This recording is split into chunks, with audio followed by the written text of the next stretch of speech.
বাংলাদেশের যে অতিথি আছে তার কাছে যেতে চাই। আরিফ বিল্লাহ, গণ অধিকার পরিষদ এবং কেন্দ্রীয় দপ্তর সমন্বয়ক, বাংলাদেশের এই মুহূর্তে নতুন বাংলাদেশের। আরিফ ভাই, অনেক অনেক স্বাগত। আরিফ ভাই, বাংলাদেশে এই মুহূর্তে যেটা চলছে সেটা সার্কাস বলা যায়, তার কারণ বাংলাদেশ একদিকে ভারত বিদ্বেষ বাড়িয়ে দিয়েছে আপনাদের জন্য, মানে রাজনীতিবিদদের জন্য। সাধারণ বাংলাদেশিদের মধ্যে ভারত বিদ্বেষ আগে ছিল না, এখন আপনারা বাড়িয়েছেন।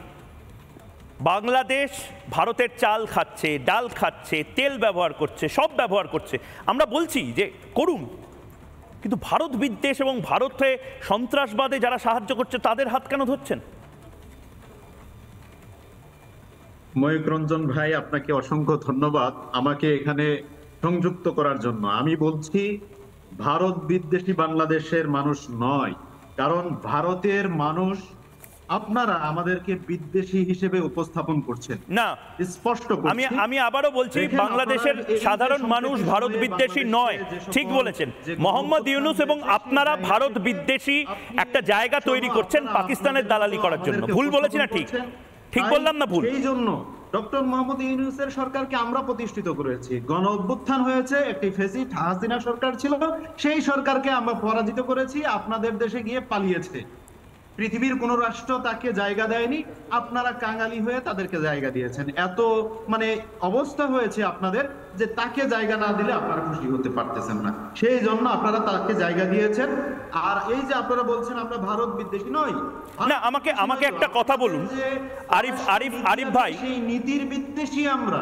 আরিফ ভাই আমাকে একটা কথা বলুন, আপনাদের নির্বাচনটা কবে করাবে মোহাম্মদ ইউনূস? অবশ্যই দ্রুততম সময়ে। না, কবে ডেডলাইন বলুন? অনেকদিন তো হয়ে গেল, 100 দিনের ওপর হয়ে গেল। আমরা বলেছি যে যৌক্তিক সময়ের মধ্যে অবশ্যই একটি নির্বাচন হবে, সেই নির্বাচনের পর একটি নির্বাচিত সরকার ক্ষমতায় আসবে, সেই সরকারের হাতে ক্ষমতা হস্তান্তর হবে। কবে? টাইমটা কবে? ডেট কেন ঘোষণা করছেন না? সেটাতে আমরা অবশ্যই সেদিকে আগাবো। আমাকে একটা কথা বলুন, আমার তো আরিফ ভাই, দাবি জানাবো। আরিফ ভাই, আপনার কথা আমার খুব ভালো লাগলো। আপনি শুরুতে আমাকে এবং বাকিদেরকে ধন্যবাদ জানালেন, আমিও আপনাদেরকে সবাইকে ধন্যবাদ জানাচ্ছি, বাংলাদেশের যারা রয়েছেন প্রত্যেককে ধন্যবাদ জানাচ্ছি। প্রতিদিন আমার সাথে এই টক্করটা নেন আপনারা, আমার খুব ভালো লাগে। কিন্তু আরিফ ভাই একটা কথা বলুন, এই 10 লাখ লোক, 10 লাখ লোক, ছেলে মেয়ে, তারা চাকরি হারালো এই 4 মাসের মধ্যে। বস্ত্র শিল্পটা ধ্বংস হয়ে যাওয়ার পথে, গোটা বাংলাদেশে বিদ্যুতের অভাব। আপনারা এই যে বড় বড় কথা বলছেন, আপনারা ভারত থেকে আজও চাল নিচ্ছেন, আপনারা চায়না থেকে বিভিন্ন কিছু, আপনাদের নিজেদের দেশে আপনারা কি তৈরি করছেন? এটা তো আপনাদের মোহাম্মদ ইউনূসকে জিজ্ঞেস করা উচিত যে ভাই তোমরা বড় বড় কথা বলো। 26 লক্ষ ভারতীয় বাংলাদেশে বসবাস করে, তাদের মধ্যে আপনাদের কাছে ডেটা আছে হয়তো 5 লাখ, আর বাকিটা আপনাদের কাছে ডেটা নাই। তো এই যে 26 লক্ষ ভারতীয় বাংলাদেশে চাকরি করছে, তাদেরকে আপনারা ফেরত নেন, তাহলে আমাদের যে 35 লক্ষ যারা বেকার আছে আপনি বলছেন, তাদেরকে আমরা সেই জায়গায় আমরা চাকরি দিতে পারি। তারা মানে এখানেও বলছেন যে বাংলাদেশ না, বাংলাদেশে কত ভারতীয় চাকরি করে?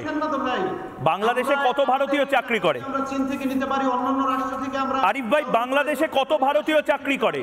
কিন্তু বাংলাদেশে, আরে আপনি আমার কথার উত্তরটা দিন, বাংলাদেশে কত ভারতীয় চাকরি করে? আপনি বলছেন বাংলাদেশে ভারতীয়রা চাকরি করে বলে বাংলাদেশের মানুষকে আপনারা খেতে দিতে পারছেন না। ময়ূক ভাই, আমাকে বলবার সুযোগ দিন, প্লিজ বলুন। বাংলাদেশ থেকে যারা ভারতে 2-1 চাকরি করে, সেটা একেবারেই নগণ্য। আপনারা এখান থেকে এমন ভাবে চাকরি করছেন, আমাদের যে সরকারি যে ডেটা অনুযায়ী, সেই ডেটা অনুযায়ী এখানে 5 লাখের একটা পরিসংখ্যান আছে, আর বাকি যা আছে 21 লক্ষ, এটার কোনো ডেটা নাই। কারণ আপনারা ওই যে সীমান্ত দিয়ে অনায়াসে চলে এসেছেন, এসে চাকরি করছেন বিভিন্ন বাংলাদেশে। আপনি বলছেন ভারতীয়রা বাংলাদেশে অনুপ্রবেশ করছে। না না না, আরিফ ভাই আমি শুনতে পাচ্ছি না। আরিফ ভাই আপনি বলছেন, আপনার এটার মানেটা কি? আরে মানেটা তো বোঝাতে হবে, নয়তো বুঝতে পারবো না আমরা। না না, আমাকে বোঝান। আপনি বলছেন 21 লক্ষ ভারতীয় তারা বাংলাদেশে ঢুকে পড়েছে।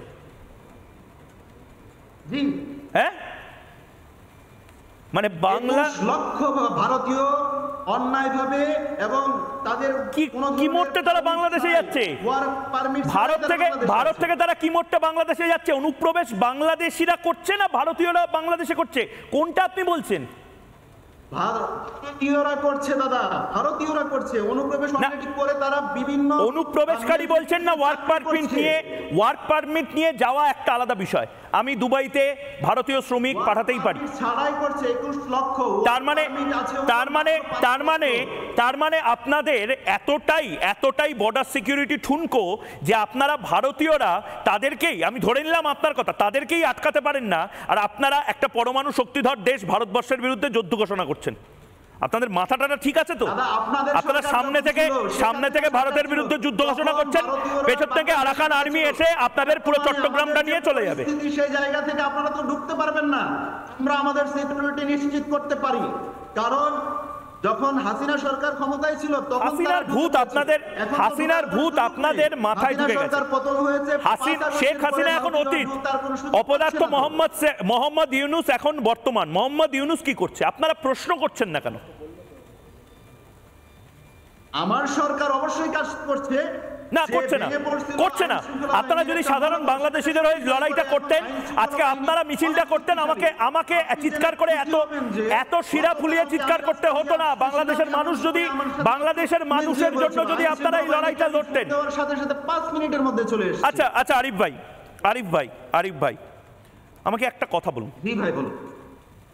এটা গোটা বাংলাদেশের সব মানুষকে আমি দেখাতে চাই, আমি আজকে রেগে চিৎকার করে কোনো কথা বলছি না, আমি অভিমানও করছি না। আমি আজকে বাংলাদেশের মানুষকে শিক্ষিত করবার জন্য স্যারের ভূমিকা নিয়েছি, মাস্টারমশাইয়ের ভূমিকা, জিওগ্রাফির মাস্টারমশাই, ম্যাপ দেখাবো, মানচিত্র।